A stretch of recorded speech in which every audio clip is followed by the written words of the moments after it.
Good evening. A little surprise live coming to you guys live from my backyard in Auburn. Wait for a couple of folks to hop on. It's a little windy, so this could get interesting. We'll see. Enjoying seeing everything greening up around here. We have a massive amount of weeding to be done. Hey Christine, hi Kathy. Thanks for hopping on tonight.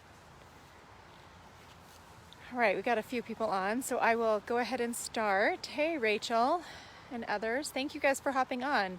So I'm coming to you live from my house in Auburn. We haven't mowed in a while, so I'm probably picking up a massive amount of ticks. But Mark, oh, hello Mark. It's good to hear from you. Hey Melissa. So I wanted to jump on here real quick and give you guys an update. I don't know how many folks are aware, but Legislative Council met today, and that's leadership from both Republican and Democrat. So it's, of course, majority Democrat because they have the majority. And so 6-4. And thank you, Joshua. I appreciate that. And so they met. They didn't. There was no rediscussion of the vote that they held last week regarding the mask policy. There was discussion around it though. And so I watched to see what was going to get said and done. And I can tell you that for those of you who maybe haven't been following, so last week the Legislative Council voted down party lines to have a mask mandate at the State House, even though Governor Mills has removed the mask mandate for the state as a whole. And so the Legislative Council, Democrats wanted to maintain a mask mandate for the State House. So I went to the State House Monday and entered without a mask, and have since been removed from my committee, Judiciary Committee. And the other folks who went in that day have also been removed from their committees. So Legislative Council met today, and they did have more conversation around it. A number of people brought up some really important and good questions. One being that the policy we've been following all along says that the face coverings should abide by the CDC guidance. And as we all know, the CDC guidance is that we don't need to wear masks anymore. So that's still in the policy, that we should be abiding by the CDC guidelines. But that was ignored. And so then Senator Timberlake also brought up the fact that we have hit the 70% that President Biden wanted to hit, 70% vaccinated by 4th of July. We have hit that, and it's still May, and that was ignored, put off. And so no changes. So if you as a Maine citizen want to go to the State House, you, after 14 months of follow the science, you are still required to wear a mask. That is the rule that the Legislative Council is insisting on holding to. So I got on tonight. If you saw the title of this live, I called it Tyranny of the Majority. And some of you may remember a post that I did some time ago about the tyranny of the majority. And Patty, it's not right. It's not at all. And so I am here to talk about why it's not right. Here's why it's not right. The majority, they can do what they want, right? They have the votes. And we have seen that all through this session. We've seen it in our committees. We have seen it on floor votes. We saw it come to play in a huge way when the budget was passed, because there was not even a pretense of the Republicans being involved on that. And so here's the thing, though. Just because a majority can do something doesn't mean that they should. It doesn't mean that it's right, and it doesn't mean, even if it's legal, that it's the best thing for Maine. And that is something that is not being heard here, is that it's not the best thing for Maine for a majority party, any majority party, to just mandate how things are going to be, whether it's what bills are going to get passed without bipartisan input or whether it is a mask mandate. No Maine residents are served by a majority dictating life in Maine. And I hope that I would say that if I were in the majority. I believe that I would. We are not served by ignoring other points of view and by ignoring those who serve in leadership alongside us. And that is what we're seeing in the State House right now. And so what we have seen all through session is that Republican voices have been shut out.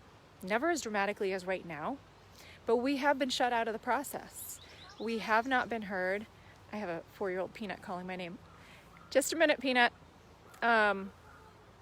We have been shut out of the process, and even when we've been on our committees and not kicked off of them, the majority just decides what bills are going through and which ones are not. So Republican bills have been killed, whether they have merit or not. Democrat bills have passed, whether they have merit or not. And yes, checks and balances, Erica. Checks and balances are incredibly important. And majority or not, when the majority is setting the rules and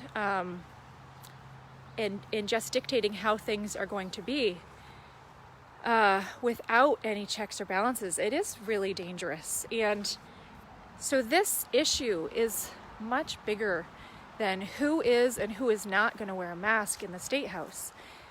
That's not what this is about. This is about the majority refusing to listen to any voice but theirs. And that's really what this is. This is not, this is not a simple mask policy debate. And it's not trying to create drama. It's wanting to make sure that Maine people's voices are heard and that the majority listens to the minority and that the majority listens to Maine people, because whether we're in the minority or not, we were duly elected by Maine people. And so when we're in committee and Republican bills are killed out of the gate, and when we're in committee and Democrat bills are passed, whether they're good or not, or they're passed without due process and we're not actually hearing the full story, that's a huge problem. And this issue is just bringing to light all of that in a new way. This has been going on all session. This is not new. It's just showing transparency on what has been going on. We have been functioning. In judiciary, we've had 8 Democrats and 5 Republicans, but we've been functioning as though we have, no Republicans on the committee, because they only want to hear those voices. When you hear just hundreds of testimonies on a bill and those are ignored and the bill is not passed, that should say something to Maine people. And so by taking myself and Jim Thorne, Representative Jim Thorne, off of judiciary and putting on 2 Democrats, it's just making transparent what has been going on all session. This is not new, it's just become more obvious. And so that's what I wanted to get on here and talk about tonight.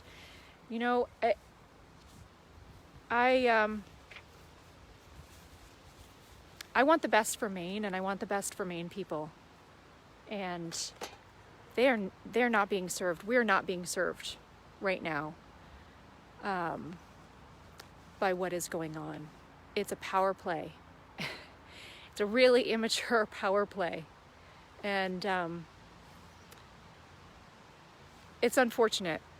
It's really unfortunate. And I applaud the representatives that stood up with me on Monday and said, no more. Maine people should have access to their house.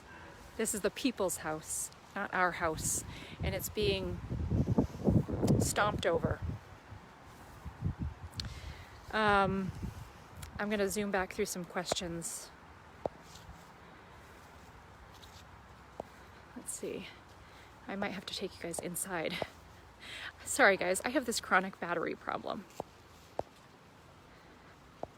So I have to say, Speaker of the House has been getting phone calls. And so thank you all who have called the Speaker and pushed for this to be reversed, for people to be put back on their committees.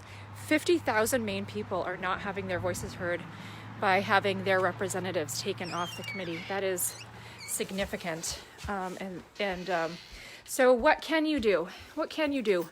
Well, guys, there are a number of things that you can do. You can keep calling the Speaker's office, and he did say something about that. He's hearing your voices, and he spoke to that in Legislative Council today.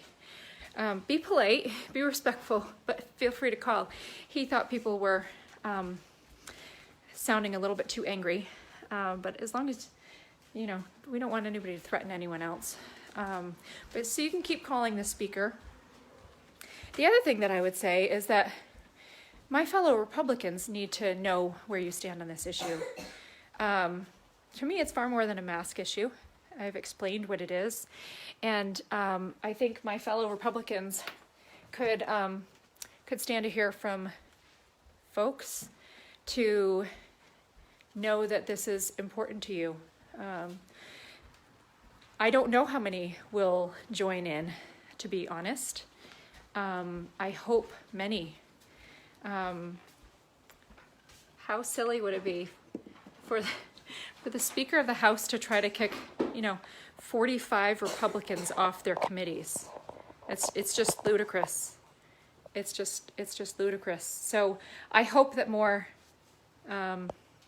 Republicans will stand up on this. Let's see, any other questions? Give them a call, shoot them an email. Yeah, Heather, by requiring masks at the State House, they're telling us that vaccines don't work. Yeah, we have a great rate here in Maine. What do they know that we in the CDC don't know? I think that is a great question. That is a great question. What I do know is that we are not being served by the current situation. Checks and balances. It is scary. Yeah, Melissa, if you've been paying attention to committees this session, it is a serious problem. And I think our reps on both sides of the aisle should hear about that, but especially the Democrats. So thank you guys. That is what I wanted to hop on here for. If anybody has any questions, please feel free to pop them in here. I'm happy to answer them. And yeah, Bruce, you're right. The only voices that we've really heard from that have impacted the committees, or at least my committee, are the lobbyists and those groups with money. So, okay, thanks guys. That is what I wanted to hop on and say. Somebody said the governor needs to keep, yes. Yeah, and we're still fighting on the masks on kids front. So, masks need to come off the kids. And it can't be dependent on the vaccine. It just needs to happen now. There's no need to wait. All right, thank you guys.